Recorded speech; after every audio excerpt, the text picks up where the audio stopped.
ಮಾರುಕಟ್ಟೆಗೂ ನಮ್ಮ ತರಹನೇ mood swings ಆಗುತ್ತಾ? ಹೌದು, ಖಂಡಿತ ಆಗುತ್ತೆ. ಇವತ್ತು ನಾವು ವಾಲ್ ಸ್ಟ್ರೀಟ್ನ ಫಿಯರ್ ಗೇಜ್ ಅಂತಾನೆ ಫೇಮಸ್ ಆಗಿರೋ VIX ಇಂಡೆಕ್ಸ್ ಬಗ್ಗೆ ತಿಳ್ಕೊಳ್ಳೋಣ. ಇದು ಹೂಡಿಕೆದಾರರ ಒಟ್ಟಾರೆ ನಾಡಿಮಿಡಿತವನ್ನ ಅಳೆಯುವ ಒಂದು ಅದ್ಭುತ ಸಾಧನ ಅಂತಾನೆ ಹೇಳ್ಬೋದು. ಒಂದು ಕ್ಷಣ ಕಲ್ಪನೆ ಮಾಡ್ಕೊಳ್ಳಿ. ಏಪ್ರಿಲ್ 2025 ಟ್ಯಾರಿಫ್ಗಳ ಬಗ್ಗೆ ಬಂದ ಒಂದೇ ಒಂದು ಸುದ್ದಿ ಇಡೀ ಮಾರುಕಟ್ಟೆಯನ್ನ ಅಕ್ಷರಶಃ ಅಲ್ಲಾಡಿಸ್ಬಿಡುತ್ತೆ. Vicks index 60.13ಕ್ಕೆ ಜಿಗಿಯುತ್ತೆ. ಅಂದ್ರೆ ಸುಮ್ನೆನಾ? ಇದು 2008ರ ಆರ್ಥಿಕ ಬಿಕ್ಕಟ್ಟಿನ ನಂತರ ಕಂಡ ಅತಿದೊಡ್ಡ ಜಿಗಿತ. ಮಾರುಕಟ್ಟೆಯಲ್ಲಿ ಇಂತಹದೊಂದು ಭೀತಿ ಹುಟ್ಟೋಕೆ ಕಾರಣವಾದ್ರೂ ಏನು? ಉತ್ತರ ವಿಕ್ಸ್ನಲ್ಲಿ ಅಡಗಿದೆ. ಹೌದು, ಮಾರುಕಟ್ಟೆಯಲ್ಲಿರೋ ಈ ಭಯವನ್ನ ಅಳೆಯೋಕೆನೇ ಇರೋದು ಈ VIX. ಅದಕ್ಕೆ ಅಲ್ವಾ ಇದಕ್ಕೆ ವಾಲ್ ಸ್ಟ್ರೀಟ್ನ ಭಯದ ಮಾಪಕ ಅಂತ ಕರೆಯೋದು. ಯಾಕೆ ಹೀಗೆ ಕರೀತಾರೆ? ಇದರ ಹಿಂದಿನ ಕತೆ ಏನು? ಬನ್ನಿ ಈಗ ನೋಡೋಣ. ಸರಳವಾಗಿ ಹೇಳಬೇಕು ಅಂದ್ರೆ ವಿಕ್ಸ್ ಅನ್ನೋದು ಷೇರು ಮಾರುಕಟ್ಟೆಯ ಹವಾಮಾನ ವರದಿ ಇದ್ದಾಗೆ.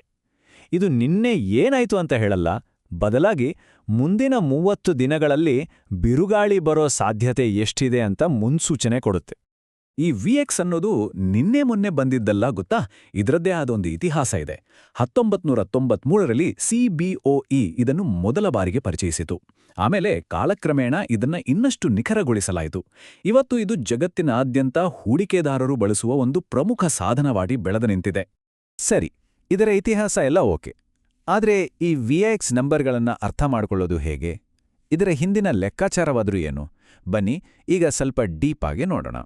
ಸ್ವಲ್ಪ ಟೆಕ್ನಿಕಲ್ ಆಗಿ ಹೇಳೋದಾದ್ರೆ VIX ಅಂದ್ರೆ ವೊಲಾಟಿಲಿಟಿ ಇಂಡೆಕ್ಸ್. ಅಮೆರಿಕಾದ 500 ದೊಡ್ಡ ಕಂಪನಿಗಳ ಷೇರುಗಳನ್ನು ಒಳಗೊಂಡ S&P 500 ಇಂಡೆಕ್ಸ್ ಆಧಾರದ ಮೇಲೆ ಇದನ್ನ ಲೆಕ್ಕ ಹಾಕಲಾಗುತ್ತೆ.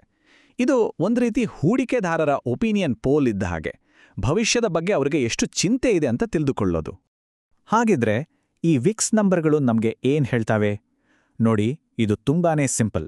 ವಿಕ್ಸ್ 20ಕ್ಕಿಂತ ಕಡಿಮೆ ಇದ್ರೆ ಮಾರುಕಟ್ಟೆ ಶಾಂತವಾಗಿದೆ, ಎಲ್ಲರೂ ಕೂಲ್ ಆಗಿದ್ದಾರೆ ಅಂತ ಅರ್ಥ. ಆದರೆ ಒಂದು ವೇಳೆ ಈ ನಂಬರ್ 30 ದಾಟಿದ್ರೆ ಆಗ ಹುಷಾರಾಗಿರ್ಬೇಕು. ಅದು ಮುಂದೆ ದೊಡ್ಡ ಅಲೆಗಳು ಏಳಬಹುದು ಅನ್ನೋ ಎಚ್ಚರಿಕೆಯ ಗಂಟೆ. ಈಗ ಇತಿಹಾಸದ ಕಡೆಗೆ ಒಮ್ಮೆ ಕಣ್ಣು ಹಾಯಿಸೋಣ. ಜಗತ್ತು ದೊಡ್ಡ ದೊಡ್ಡ ಆರ್ಥಿಕ ಸಂಕಷ್ಟಗಳಿಗೆ ಸಿಲುಕಿದ್ದಾಗೆಲ್ಲ ಈ VIX ಹೇಗೆ ವರ್ತಿಸಿದೆ ಅಂತ ನೋಡಿದ್ರೆ ನಿಜಕ್ಕೂ ಆಶ್ಚರ್ಯ ಆಗೋ ಥರ. ಕೆಲವು ಉದಾಹರಣೆಗಳನ್ನು ನೋಡೋಣ ಬನ್ನಿ. 2008ರ ಆರ್ಥಿಕ ಬಿಕ್ಕಟ್ಟಿನಿಂದ ಹಿಡಿದು 2020ರ ಕೊರೋನಾ ಮಹಾಮಾರಿಯವರೆಗೆ ಇತಿಹಾಸದ ಅತ್ಯಂತ ಕಠಿಣ ಸಮಯಗಳಲ್ಲಿ VIX ಯಾವಾಗ್ಲೂ ಗಗನಕ್ಕೇರಿದೆ. ನೋಡಿ, 2008ರಲ್ಲಿ 80 ದಾಟಿತ್ತು, ಇನ್ನು 2020ರಲ್ಲಿ 82ಕ್ಕೂ ಮೇಲೆ ಹೋಗಿತ್ತು.